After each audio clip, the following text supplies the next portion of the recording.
आलसी गधे की कहानी।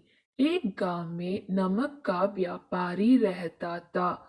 उसके पास एक गधा था। व्यापारी रोज अपने गोदाम से दुकान तक नमक ले जाने के लिए गधे का इस्तेमाल किया करता था। वह नमक को बोरी में भरकर गधे की पीठ पर लाद देता और उसके साथ साथ चलता हुआ दुकान तक आता था। व्यापारी का गधा आलसी प्रवृत्ति का था। काम से बचने के लिए वह नित नए उपाय सोचता रहता था। गोदाम से दुकान तक के रास्ते में एक नदी पड़ती थी, जिस पर एक छोटा पुल बना हुआ है।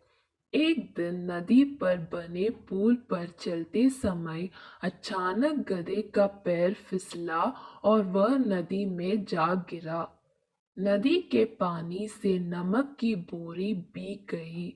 जब तक व्यापारी ने गधे को पानी से निकला, तब तक बोरी में भरा बहुत सारे नमक घुल चुका था। गधा जब चलने लगा तो उसे बोरी का भार बहुत कम महसूस हुआ और वह खुश हो गया। उसने सोचा कि अपने ऊपर लदा बोझ हल्का करने का ये बहुत बढ़िया तरीका है। अगले दिन वह जानबूझकर नदी में गिर पड़ा। नमक पानी में घुल जाने से बोरी का वजन फिर कम हो गया। उसके बाद से वह हर रोज ऐसा ही करने लगा। रोज रोज गधे की ये हरकत देखकर व्यापारी उसकी चालाकी समझ गया। उसने गधे को सबक सिखाने का फैसला कर लिया और अगले दिन बोरी में नमक के स्थान पर रूही भरकर गधे की पीठ पर लाद दिया। रूही हल्की थी।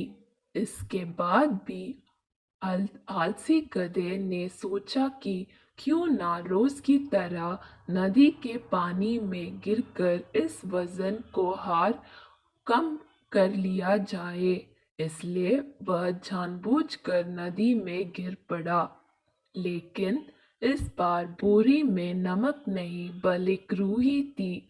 पानी में भीग कर रूही का वजन कई गुना बढ़ गया। गधा जब उठकर चलने को हुआ तो इतनी भारी बोझ से उसका बुरा हाल हो गया। उस दिन के बाद से उसने कभी आलस न करने का निर्णय किया। सीख: आलस का फल कभी ना कभी मिल ही जाता है। एक ही उपाय हर बार कारगर सिद्ध नहीं होता।